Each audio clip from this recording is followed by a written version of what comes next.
बिस्मिल्लाहिर्रहमानिर्रहीम अस्सलामुअलैकुम वरहमतुल्लाहि वबरकातुहू। उम्मीद है दोस्तों सब खैर आफियत से होंगे। आज के अपने इस वीडियो के अंदर हम CS403 डेटाबेस मैनेजमेंट सिस्टम का लेक्चर नंबर 20 कवर करेंगे, जिसके अंदर हम नॉर्मलाइजेशन के second normal form, third normal form और बॉयज़ कोड नॉर्मल फॉर्म को कवर करेंगे। वीडियो को स्टार्ट करने से पहले अगर अभी तक आपने हमारे चैनल KST लर्निंग को सब्सक्राइब नहीं किया तो फटाफट से सब्सक्राइब कर लीजिए और साथ बने बेल के आइकन के ऊपर क्लिक करके ऑल नोटिफिकेशन भी ऑन कर दीजिए। तो यहाँ पे दोस्तों जो पहला टॉपिक है वो है सेकंड नॉर्मल फॉर्म।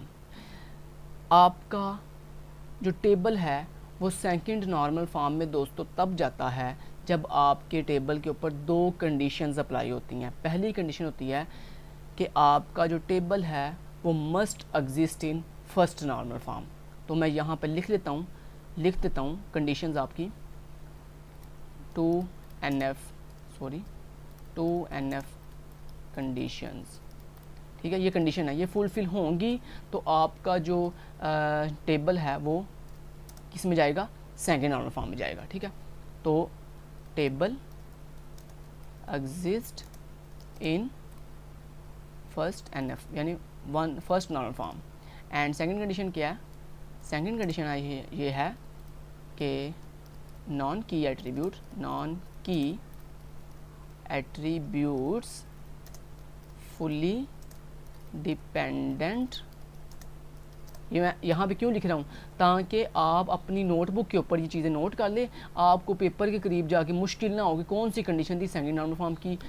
तो ये मैं इसलिए यहाँ पे लिख रहा हूँ। तो यहाँ पे सेकंड नॉर्मल फॉर्म दोस्तों, आपका टेबल जो है वो सेकंड नॉर्मल फॉर्म में तब जाता है जब ये दो कंडीशन फुलफिल हो रही होंगी। पहली कंडीशन क्या है कि table exist in first normal form, कि आपका टेबल जो है वो फर्स्ट नॉर्मल फॉर्म में एग्जिस्ट करना चाहिए। और फर्स्ट नॉर्मल फॉर्म की कंडीशन क्या थी भला, फर्स्ट नॉर्मल फॉर्म की कंडीशन ये थी कि multi valued attribute can't exist in the table, कि आपके टेबल के अंदर जब मल्टी वैल्यूड एट्रीब्यूट नहीं होते तो आपका जो टेबल है वो फर्स्ट नॉर्मल फॉर्म में एग्जिस्ट कर रहा होता है। मल्टी वैल्यूड एट्रीब्यूट कौन से होते हैं, ऐसे एट्रीब्यूट जिनमें एक टाइम में एक से ज़्यादा वैल्यूज़ आने के चांस होते हैं। जैसे स्टूडेंट का एड्रेस एक से ज़्यादा हो सकते हैं, तो आप क्या करोगे, आप स्टूडेंट के एड्रेस एक से ज़्यादा अगर होंगे तो आप क्या करोगे, टेबल के अंदर एक ही सेल के अंदर आप मल्टीपल वैल्यूज एंटर करोगे, तो ये अलाउ नहीं करता आपको डाटाबेस में।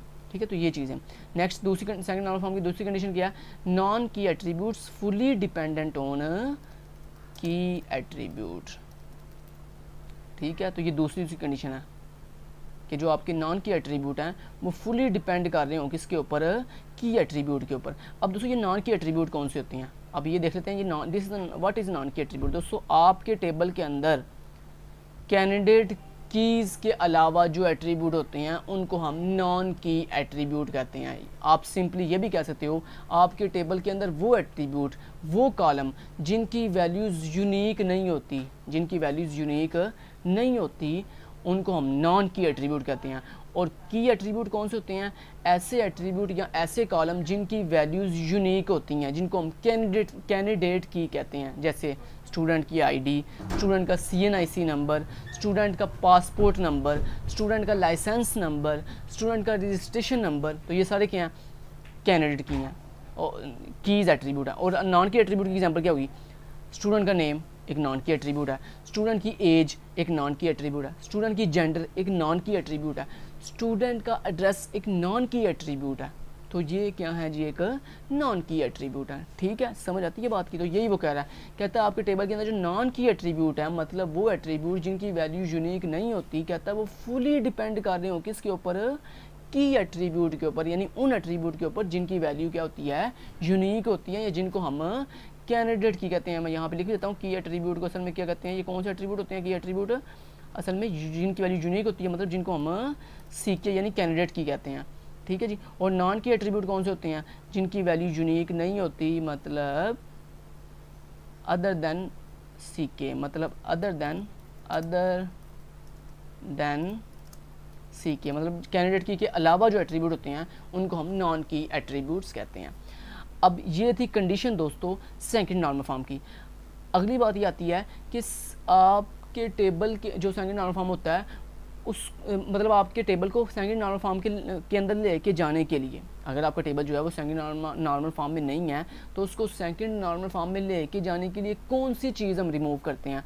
दोस्तों इसका आंसर है कि हम सेकंड नॉर्मल फॉर्म के अंदर जो चीज़ रिमूव करते हैं, मतलब अपने टेबल को सेकंड नॉर्मल फॉर्म में लेके जाने के लिए हम पार्शियल डिपेंडेंसी रिमूव करते हैं। पार्शियल डिपेंडेंसी रिमूव करते हैं कि आपके टेबल के अंदर क्या नहीं होनी चाहिए, पार्शियल डिपेंडेंसी नहीं होनी चाहिए। पार्शियल कहते हैं हाफली डिपेंड होना, मतलब आपका अगर non key attribute fully depend नहीं बल्कि हाफली डिपेंड कर रहा है की एट्रीब्यूट के ऊपर, दोस्तों इसको कहते हैं पार्शियल डिपेंडेंसी। और ये पार्शियल डिपेंडेंसी टेबल के अंदर नहीं होनी चाहिए। अगर आपके टेबल के अंदर पार्शियल डिपेंडेंसी पाई जा रही है, इसका मतलब ये है कि आपका जो टेबल है वो सेकंड नॉर्मल फॉर्म के अंदर एग्जिस्ट नहीं कर रहा। और अगर आपने अपने टेबल को सेकंड नॉर्मल फॉर्म के अंदर लेके जाना है तो आपको क्या करना पड़ेगा, पार्शियल डिपेंडेंसी क्या करनी पड़ेगी, रिमूव करनी पड़ेगी। और पार्शियल डिपेंडेंसी रिमूव करने का तरीकाकार क्या है कि आप अपने टेबल के अंदर जो एट्रीब्यूट्स हैं उनको मल्टीपल टेबल्स में डिवाइड कर दो। मतलब अगर आपके टेबल के अंदर एक से ज़्यादा एट्रीब्यूट्स हैं, मतलब ऐसे एट्रीब्यूट्स हैं जिनका आपस में कोई लिंक नहीं है, जिनका आपस में कोई कनेक्शन नहीं है, उनको क्या करो, डिफरेंट टेबल्स में डिवाइड कर दो। दोस्तों कहने का मतलब सिंपल ये है कि जब भी आपने अपने टेबल को किसी भी नॉर्मल फॉर्म के अंदर लेके जाना हो तो अपने उस टेबल को क्या करते हैं, मल्टीपल टेबल्स में डिवाइड कर देते हैं। सिंपल सोल्यूशन एक ही है कि अपने टेबल को क्या करो, मल्टीपल टेबल में डिवाइड कर दो। लेकिन ये बात याद रखिएगा, कोई भी टेबल मल्टीपल टेबल में डिवाइड तब होता है जब आपके टेबल के अंदर एक से ज़्यादा ऑब्जेक्ट की वैल्यूज़ पाई जा रही हो। एक से ज़्यादा ऑब्जेक्ट समझते हो ना, जैसे स्टूडेंट एक ऑब्जेक्ट है, कोर्स एक दूसरा ऑब्जेक्ट है, फैकल्टी एक तीसरा ऑब्जेक्ट है, डिपार्टमेंट एक चौथा ऑब्जेक्ट है, यूनिवर्सिटी एक पाँचवा ऑब्जेक्ट है। तो ये क्या है, ये ऑब्जेक्ट है।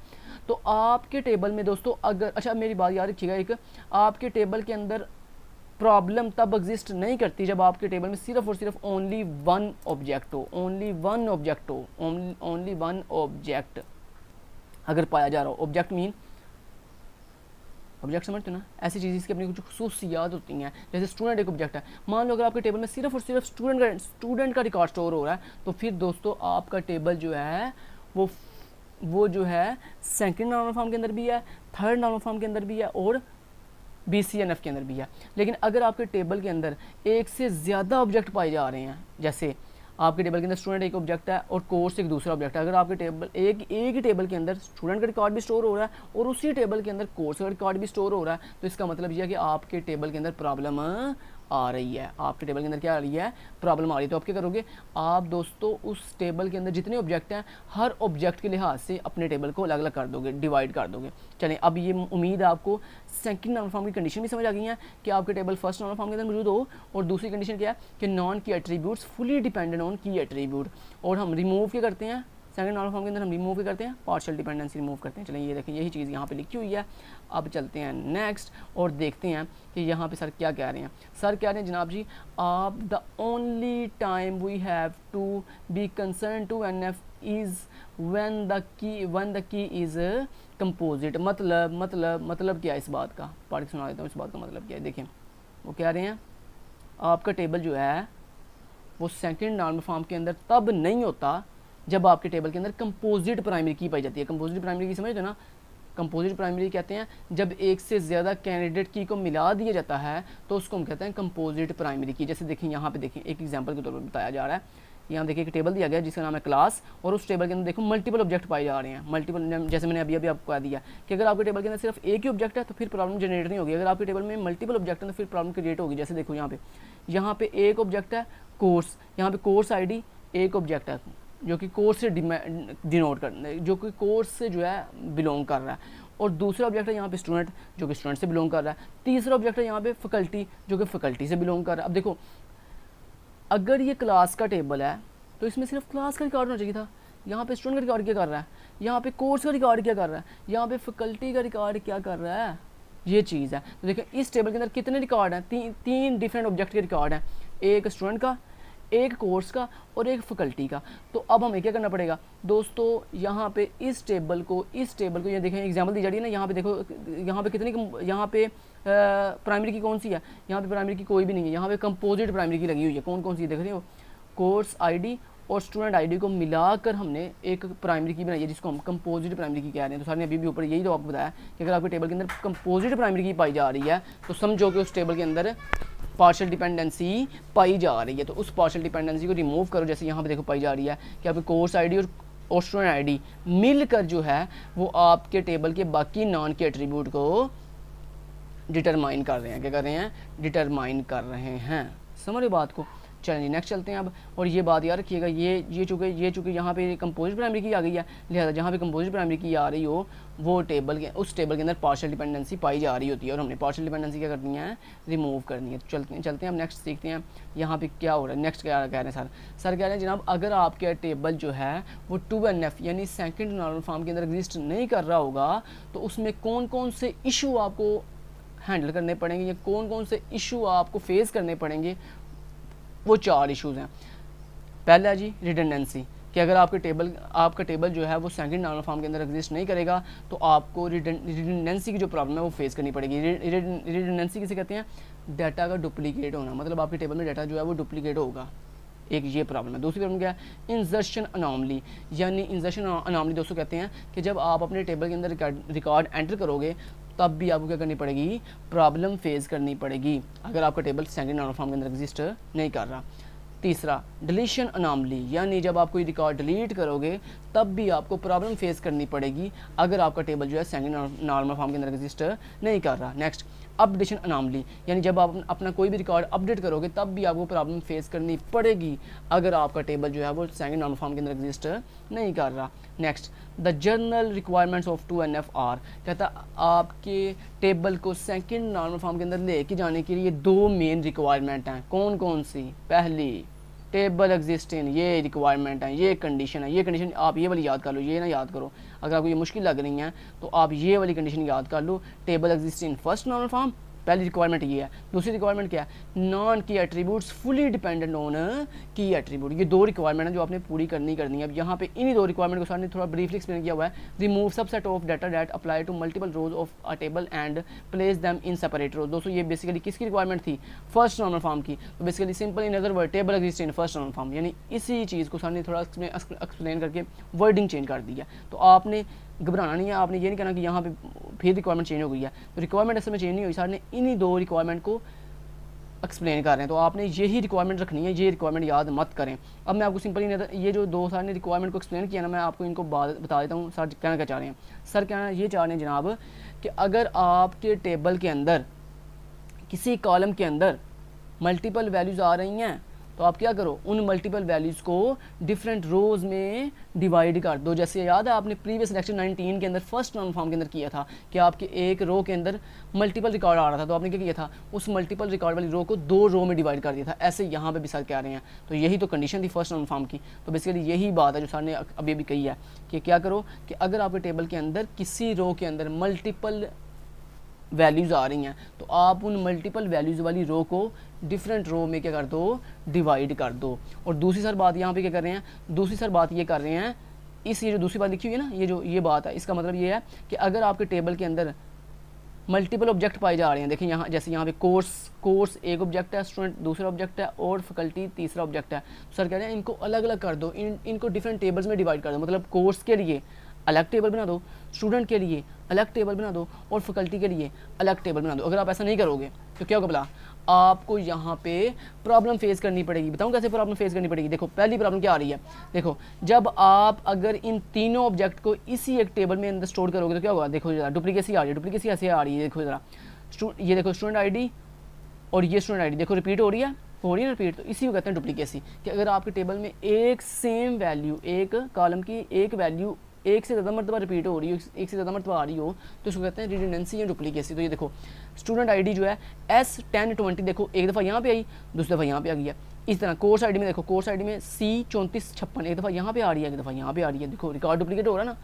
इस तरह फैकल्टी आईडी में देखो F2345 देखो एक दफ़ा यहाँ पे आ रही है, एक दफ़ा यहाँ पे आ रही है, तो रिकॉर्ड डुप्लीकेट हो रहा है। देखो आपको रिडंडेंसी फेस करनी पड़ी है। क्यों फेस करनी पड़ी है? क्योंकि आपके ये टेबल में मल्टीपल ऑब्जेक्ट पाए जा रहे हैं और मल्टीपल ऑब्जेक्ट पाए जाने का मतलब क्या है कि आपका ये टेबल सेकंड नॉर्मल फॉर्म के अंदर एग्जिस्ट नहीं कर रहा। तो अब आपको क्या करना पड़ेगा? आपको इस टेबल को मल्टीपल टेबल में डिवाइड करना पड़ेगा। कैसे?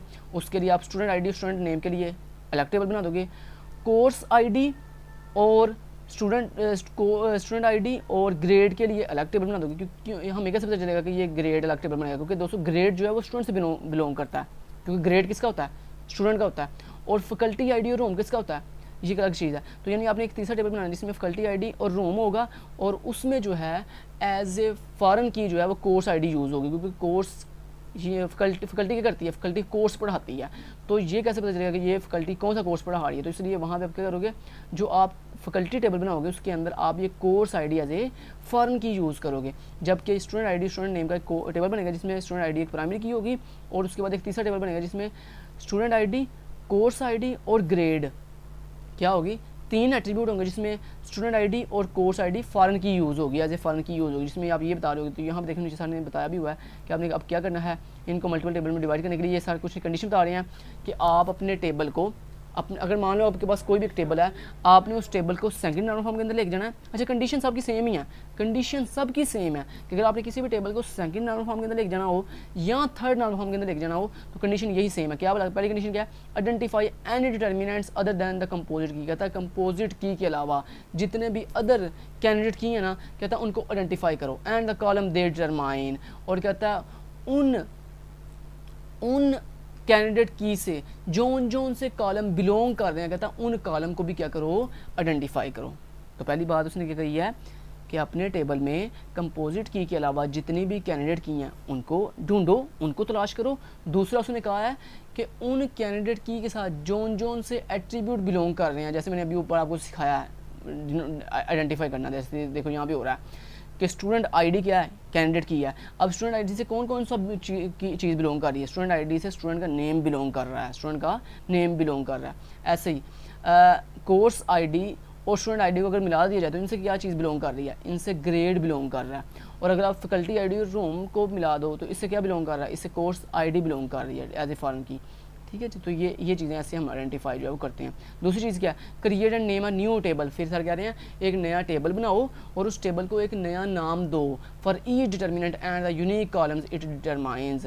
मतलब सर कह रहे हैं कि अपना जो आपने अभी भी ऊपर आइडेंटिफाई किया डिफरेंट कैंडिडेट की, उन हर कैंडिडेट की के लिए अलग अलग टेबल बनाओ, उन टेबल को अलग अलग नेम दो, और देन क्या करो, जो तुमने हर कैंडिडेट की को आइडेंटिफाई किया उन हर कैंडिडेट की अलग अलग टेबल बना के उसको उन कैंडिडेट की को उस टेबल के अंदर क्या बना दो, प्राइमरी की बना दो, और उनके साथ जो जोन से एट्रीब्यूट बिलोंग कर रहे थे उनको भी उस टेबल में रख दो।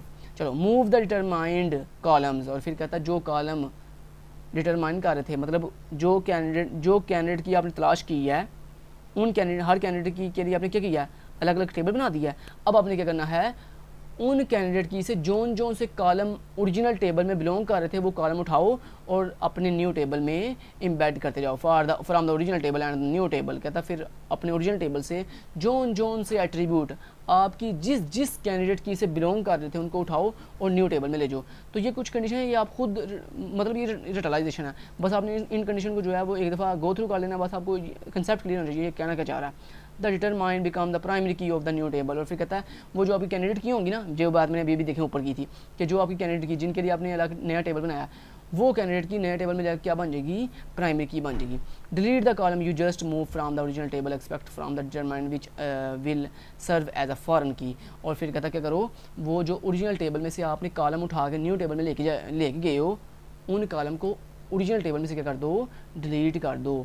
और जो आप कैंडिडेट की उठा के लेके गए हो न्यू टेबल में, उनको न्यू टेबल में जाके प्राइमरी की बना दो, और ओल्ड टेबल में यानी ओरिजिनल टेबल में क्या बना दो, फॉरेन की बना दो। द ओरिजिनल टेबल में be renamed to maintain semantic meanings. कहता है और फिर उसके बाद क्या करो, अपने जो ओरिजिनल टेबल था उसको रीनेम कर दो ताकि उसका एक सिमेंटिक मीनिंग बन सके।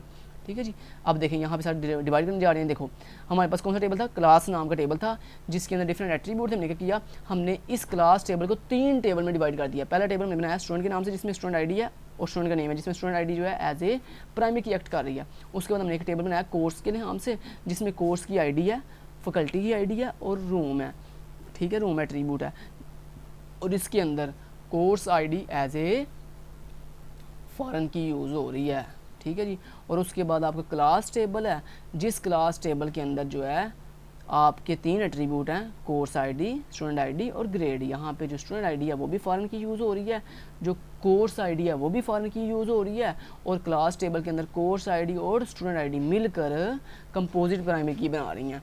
तो यहाँ तक दोस्तों आपका मैंने आपको सेकंड नॉर्मल फॉर्म की कंडीशन भी, रिक्वायरमेंट भी बता दी है, उनमें हम कौन सी चीज़ रिमूव करते हैं ये भी बता दी है, और कैसे पता चलता है कि इस टेबल को मल्टीपल टेबल में डिवाइड करना है वो भी मैंने आपको तरीका बता दिया कि अगर आपके टेबल के अंदर एक से ज़्यादा ऑब्जेक्ट पाए जा रहे हो तो आप सिंपली उस टेबल को मल्टीपल टेबल में डिवाइड कर दो, और कंडीशन भी आपको सारी बता दी है मैंने आपको ऊपर। ठीक है जी।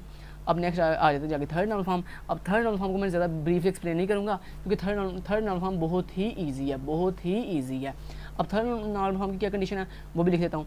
अब यहाँ पे देखिए मैं लिखता हूँ जी थर्ड, ये रिक्वायरमेंट, ये 2 रिक्वायरमेंट किसकी थी, सेकंड नॉर्मल फॉर्म की। अब यहाँ पे लिखने जा रहा हूँ मैं 3NF की कंडीशन, 3NF रिक्वायरमेंट या कंडीशन, आप इसको रिक्वायरमेंट भी कह सकते हो, कंडीशन भी कह सकते हो। तो इसकी पहली कंडीशन क्या जी, 3NF की जो पहली कंडीशन होती है, पहली जो कंडीशन होती है वो ये होती है कि table must exist in 2NF। क्या, 2NF, यानी आपका टेबल 3NF में जनाब तब जाएगा जब आपका टेबल पहले से क्या कहाँ पे मौजूद हो, 2NF यानी सेकंड नॉर्मल फॉर्म के अंदर मौजूद हो। दूसरी कंडीशन जो है वो ये है, दूसरी कंडीशन ये है कि नॉन की एट्रीब्यूट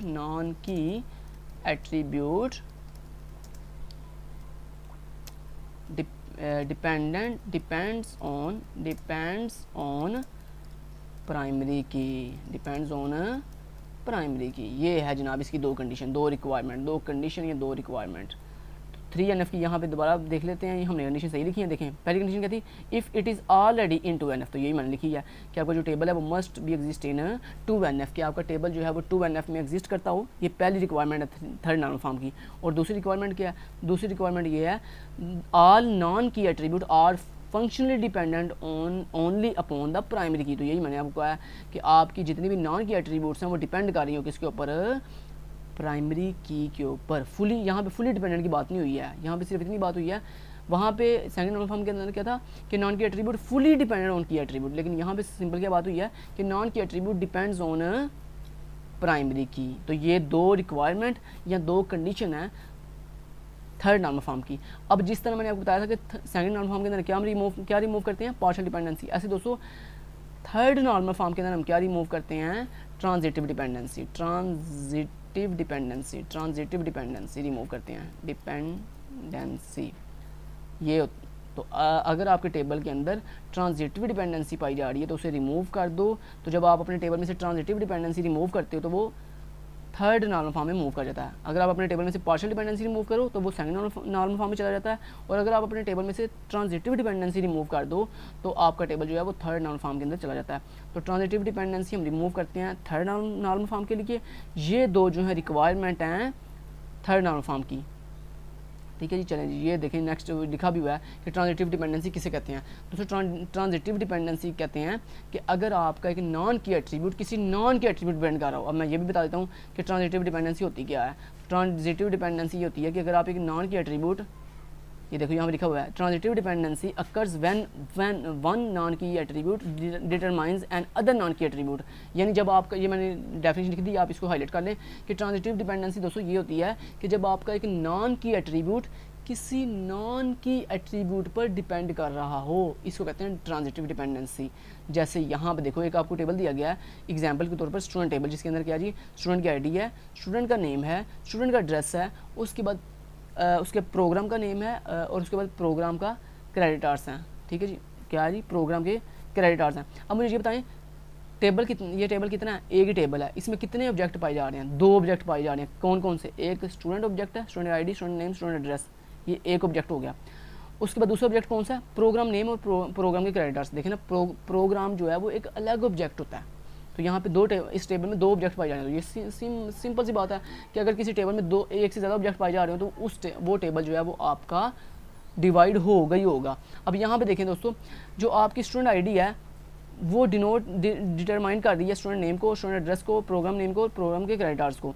लेकिन उसके बाद क्या हो रहा है, अगर दोस्तों आपने प्रोग्राम के क्रेडिट आवर्स निकालने तो आपके पास क्या होना चाहिए, प्रोग्राम का नेम होना चाहिए। अब देखिए प्रोग्राम के क्रेडिट आवर्स क्या हैं, वो भी यूनिकली आइडेंटिफाई है, नहीं, प्रोग्राम के क्रेडिट आवर्स नॉन यूनिक है, मतलब इनमें वैल्यू कॉमन सेम वैल्यू हो सकती है।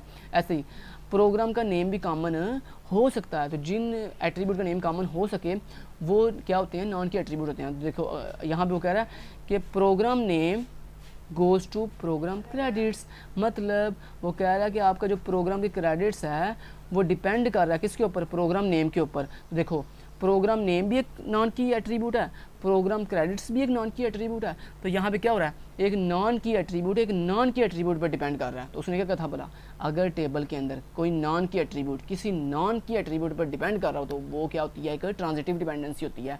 और ट्रांजिटिव डिपेंडेंसी जब तक आप रिमूव नहीं करोगे तब तक आपका टेबल थर्ड नाउन फॉर्म के अंदर नहीं जाएगा। तो यही यहाँ पे सर बात भी कर रहे हैं, like here the program credits can be determined by the program name, कि जो आपका प्रोग्राम क्रेडिट्स है वो डिटरमाइंड हो रहा है किससे, प्रोग्राम नेम से। और ये दोनों क्या हैं, नॉन के एट्रीब्यूट हैं, इसलिए which is not in 3NF, इसलिए ये 3NF के अंदर नहीं पाया जा रहा।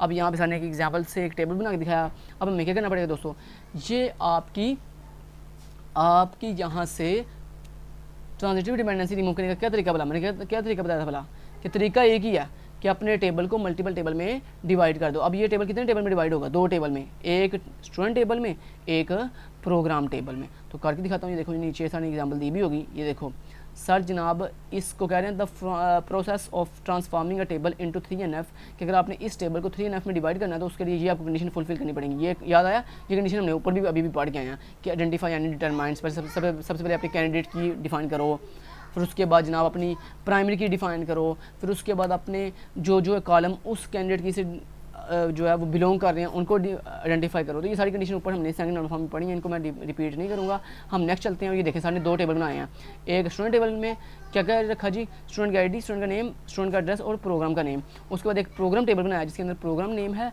और प्रोग्राम के क्रेडिट्स हैं। अब यहाँ पे दोस्तों इस प्रोग्राम टेबल के अंदर जो प्रोग्राम का नेम और प्रोग्राम के क्रेडिट्स आर्स हैं, ये दोनों मिलकर कंपोजिट प्राइमरी की बना रहे हैं। और जो स्टूडेंट टेबल है, स्टूडेंट टेबल के अंदर प्रोग्राम नेम जो है वो एज ए फॉरेन की एक्ट कर रहा है। समझ रहे हो बात को, वो एज ए फॉरेन की एक्ट कर रहा है। तो ये देखो मैंने आपको कहा था ना कि ये सारे इस एक टेबल को 2 टेबल में डिवाइड करेंगे, एक स्टूडेंट टेबल में एक प्रोग्राम टेबल में, तो वो डिवाइड कर दिया। नेक्स्ट दोस्तों आ रहा जी हमारे पास बॉयज़ कोड नाउन फॉर्म, इसको जिसको हम शॉर्टली कहते हैं BCNF, इसको हम शॉर्टली लिखते हैं BCNF। दोस्तों बॉयज़ कोड नाउन फॉर्म की भी सेम वही कंडीशंस हैं जो थर्ड नाउन फॉर्म की हैं, सिर्फ फ़र्क कहाँ पे आएगा, बॉयज़ कोड नाउन फॉर्म की कंडीशन में सिर्फ फ़र्क यहाँ पे आएगा, पहली कंडीशन में कि टेबल एग्जिस्ट इन, जहाँ पे लिखा हुआ है ना थर्ड नाउन फॉर्म में जहाँ पे लिखा हुआ है टेबल एग्जिस्ट इन 2NF, यहाँ पे आ जाएगा टेबल एग्जिस्ट इन 3NF। बस इतनी सी बात है, बाकी दूसरी कंडीशन ऐसी ही रहेगी, non key attribute depends on primary की। समझ रहे बात को। तो यही सेम 3NF वाली सेम कंडीशन BCNF के यानी बॉयज़ कोड नाउन फॉर्म के लिए भी हैं, सिर्फ फ़र्क यहाँ पे 2 की जगह पे 3NF आ जाएगा, ठीक है। और दूसरी चीज़ ये कि दोस्तों बॉयज़ कोड नाउन फॉर्म के अंदर भी हम क्या चीज़ रिमूव करते हैं, ट्रांजिटिव डिपेंडेंसी रिमूव करते हैं। जिस तरह हम 3NF के अंदर ट्रांजिटिव डिपेंडेंसी रिमूव करते हैं, ऐसे ही BCNF के अंदर भी हम ट्रांजिटिव डिपेंडेंसी ही रिमूव करते हैं। तो यहाँ पे लिखा हुआ है relation is in Boyce Codd नाउन form if and only if every determinant is a candidate key. मतलब सब कह रहे हैं कि जनाब आपके टेबल के अंदर जितनी भी डिटर्मिनेंट हैं, डिटर्मिनेंट समझते हो ना, जैसे आपने यहाँ पे मैंने उस दिन समझाया था आपको डिटर्मिनेंट किसे कहते हैं। मान लो अगर आपने लिखा ना ऐसे STD ID goes to STD name, तो यहाँ पे ये जो लेफ़्ट साइड है जहाँ पे STD ID लिखा हुआ है, दिस इज़ अ डिटर्मिनेंट। तो सर कह रहे हैं आपके BCNF के अंदर यहाँ आपका टेबल जो है बॉयज़ कोड नाउन फॉर्म के अंदर तब जाएगा जब आपकी जो डिटर्मिनेंट है ये क्या होना चाहिए, ये जनाब होना चाहिए कैंडिडेट की, यानी इसका कैंडिडेट की होना ज़रूरी है, डिटर्मिनेंट का कैंडिडेट की होना ज़रूरी है, ये कंडीशन है उसकी। नेक्स्ट सर कह रहे हैं इट शुड बी नोटेड, ये बात याद रखो, that most relations that are in 3NF are also in BCNF। मतलब सर कह रहे हैं कि अगर आपका टेबल जो है वो 3NF के अंदर चला जाएगा तो ये बात यकीनन है कि आपका टेबल BCNF में भी चला जाएगा। सर कहते हैं बहुत से केसेस ऐसे होते हैं कि जिसमें अगर आपका टेबल 3NF में चला जाए ना तो वो उसमें BCNF में भी ऑटोमेटिकली चला जाता है। नेक्स्ट सर कह रहे हैं infrequently a 3NF relation is not in BCNF and this happens only if। कहते ये बात हाँ लेकिन ये बात याद रखना कि तुम्हारा 3NF टेबल जो है वो BCNF में तब नहीं जाएगा जब ये वाली चीज़ें एग्जिस्ट कर रही होंगी। कौन कौन सी वाला? पहली चीज़ क्या है, the candidate key is in the relation are composite key. कहते हैं अगर तुम्हारे टेबल के अंदर जो कैंडिडेट की है वो एक कंपोजिट की बन गई है तो फिर कहते हैं तुम्हारा टेबल जो है BCNF के अंदर नहीं जाएगा।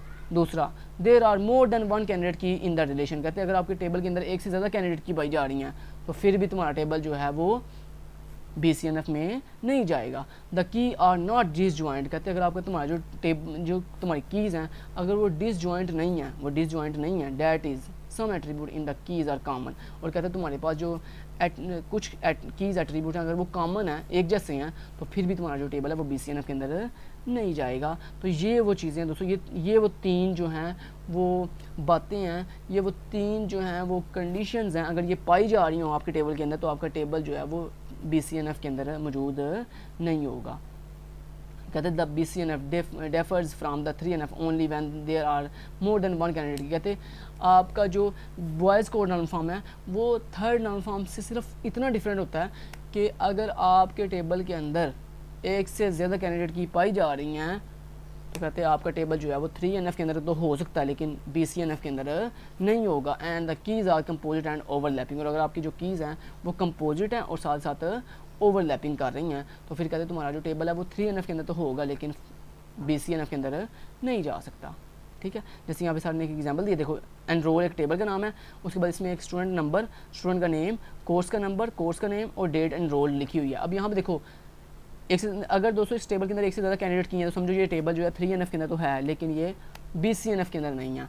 देखो यहाँ पे स्टूडेंट नंबर क्या है, एक कैंडिडेट की है, कोर्स का नंबर क्या है, ये एक दूसरी कैंडिडेट की है, तो यहाँ पे एक से ज़्यादा कैंडिडेट की पाई जा रही है ना, यस पाई जा रही हैं। लिहाजा ये टेबल जो है वो थर्ड नॉर्मल फॉर्म के अंदर तो एग्जिस्ट कर रहा है लेकिन ये BCNF के अंदर एग्जिस्ट नहीं कर रहा। तो इसको BCNF में एग्जिस्ट कैसे करवाएंगे, उसके लिए हम इस टेबल को दो टेबल में डिवाइड कर देंगे, एक स्टूडेंट टेबल में और एक कोर्स टेबल में। तो यहाँ पे देखो नीचे सर ने यही किया हुआ है, ये देखो यहाँ पे सर यही कर रहे हैं कि सर कह रहे हैं जनाब जी आपका जो टेबल है वो BCNF में नहीं पाया जा रहा। क्यों?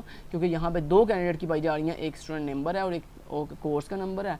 लिहाजा यहाँ पे आप क्या करना पड़ेगा, आपको अपने टेबल को दो टेबल में डिवाइड करना पड़ेगा। देखो हमने दो टेबल में डिवाइड कर दिया, एक हमने इसे डिवाइड कर दिया है स्टूडेंट टेबल में, एक हमने उसे डिवाइड कर दिया कोर्स टेबल में और एक उसे डिवाइड कर दिया एनरोल टेबल में। देखो स्टूडेंट टेबल में क्या हो रहा है, स्टूडेंट टेबल में स्टूडेंट नंबर और स्टूडेंट का नेम है जिसमें स्टूडेंट नंबर एक प्राइमरी की है और एक ही कैंडिडेट की है। उसके बाद इस टेबल में देखो कोर्स का नंबर है, कोर्स का नेम है, दो एट्रीब्यूट है जिनमें से कोर्स का नंबर क्या है, एक प्राइमरी की है, एक कैंडिडेट की है। लिहाजा ये भी टेबल बिल्कुल एग्जैक्टली BCNF में चला गया। उसके बाद इस टेबल में देखो कोर्स का number student number, course number और डेट ऑफ एनरोलमेंट है। अब इस टेबल के अंदर क्या हो रहा है, इस टेबल के अंदर जनाब ये स्टूडेंट का नंबर और कोर्स का number as a composite primary key exist कर रहे हैं और यहाँ पे स्टूडेंट नंबर जो है as a foreign key use हो रहा है और कोर्स का number as a foreign key use हो रहा है। तो इस तरह हमने इनको इस एक टेबल को तीन टेबल में जो है डिवाइड कर दिया। तो ये किस में चले गए हैं, BCNF में चले गए हैं। तो उम्मीद है दोस्तों बस ये जो आपको इस चैप्टर इस लेक्चर का मेन लुब्बे लुबाब यही था, जो मैंने आपको कंडीशन लिखवाई हैं, ये जो आपको चीज़ें बताई हैं कौन कौन सी चीज़ें रिमूव करनी है, मेन चीज़ यही थी। बाकी जो चीज़ें कंसेप्ट बताए हैं वो सिर्फ जनरल कंसेप्ट है, वो सिर्फ आपको याद होनी चाहिए। मेन चीज़ यही थी जो आपने पेपर में आपसे पूछी जाएगी कि आपने ये कंडीशन लिखें, आपको टेबल दिया जाएगा, आपको टेबल टेबल आपको पेपर में ना आपको टेबल दिया जाएगा, कहा जाएगा इस टेबल को ना 3NF में के अंदर लेके जाओ। तो आपने क्या करना है, पहले ये जो कंडीशन में आपको लिखवाई है ये लिखनी है आपने, उसके बाद अपने टेबल को डिवाइड कर देना। तो टेबल को डिवाइड करना कितना ईजी है, मैंने आपको अभी तरीका बता दिया सिंपल। उसमें देखो कितने डिफरेंट ऑब्जेक्ट पाए जा रहे हैं, उन तमाम ऑब्जेक्ट के लिए अलग अलग जो है टेबल बना दो, बड़ा कोई मुश्किल काम है। तो सिंपल वो आपने टेबल डिवाइड कर देने हैं तो आपका लॉन्ग क्वेश्चन जो है कंप्लीट हो जाएगा सिंपल। और कोई आपको ये नहीं कहा जाएगा कि वो जो ऊपर आपने इतनी लंबी हिस्ट्री पढ़ी है वो हिस्ट्री लिखो, कोई ऐसा सीन नहीं होगा। ठीक है जी। नेक्स्ट आता है दोस्तों हायर नॉर्मल फॉर्म। ये हायर नॉर्मल फॉर्म कौन से होते हैं दोस्तों, दुनिया में इस वक्त BCNF के अलावा भी कुछ नॉर्मल फॉर्म पाए जा रहे हैं जिनको हम कहते हैं फोर्थ नॉर्मल फॉर्म या फिफ्थ नॉर्मल फॉर्म। ये जो फोर्थ नॉर्मल फॉर्म और फिफ्थ नॉर्मल फॉर्म है ये भी नॉर्मल फॉर्म की दो टाइप्स हैं। अब यहाँ पे कह रहा है कि जो आपका फोर्थ नॉर्मल फॉर्म है, fourth and fifth normal form are as well के मतलब आपके BCNF Boyce Codd normal form के बाद भी दो नॉर्मल फॉर्म पाए जा रहे हैं, एक फोर्थ और एक फिफ्थ। फोर्थ नॉर्मल फॉर्म क्या करता है, 4NF deals with multi valued dependency. मतलब जनाब ये आपको बस MCQ आ सकता है, ये हायर नॉर्मल फॉर्म वाले टॉपिक में सिर्फ आपको 2 MCQs आ सकते हैं, जिनमें पहला MCQs क्या है कि जो आपका फोर्थ नॉर्मल फॉर्म है ये क्या करता है दोस्तों, ये डील करता है विद मल्टी वैल्यू डिपेंडेंसी को, कि आपके टेबल के अंदर जो मल्टी वैल्यूड डिपेंडेंसी होती है ना उसको कौन डील करता है, 4NF डील करता है। तो ये इतनी लाइन जो है वो आपके MCQs के लिहाज से बड़ी इंपॉर्टेंट है कि 4NF deals with multi valued dependency. उसके बाद अगला MCQ जो आपका इंपॉर्टेंट है वो ये है कि fifth normal form deals with possible lossless decomposition, कि आपके टेबल के अंदर जो लूजलेस डीकम्पोजिशन होती है ना उसको कौन डील करता है, उसको फिफ्थ नॉर्मल फॉर्म जो है वो डील करता है। लेकिन ये दोनों जो नॉर्मल फॉर्म है, ये जो दोनों नॉर्मल फॉर्म है, इनके सिर्फ ये 2 MCQs इंपॉर्टेंट है, बाकी दोस्तों इनकी कोई भी चीज़ इंपॉर्टेंट नहीं है, क्योंकि इनको हम प्रैक्टिकली अभी फ़िलहाल दुनिया में यूज़ नहीं कर रहे। ना तो हम फोर्थ नॉर्मल फॉर्म को प्रैक्टिकली यूज़ कर रहे हैं, ना ही हम फिफ्थ नॉर्मल फॉर्म को प्रैक्टिकली यूज़ कर रहे हैं। सो यहाँ पे आपका लेक्चर होता है फिनिश। उम्मीद करता हूँ आपको तमाम के तमाम कंसेप्ट की अच्छे समझ आ गई होगी। ठीक है, thank you so much till then guys, take care, अल्लाह हाफिज़।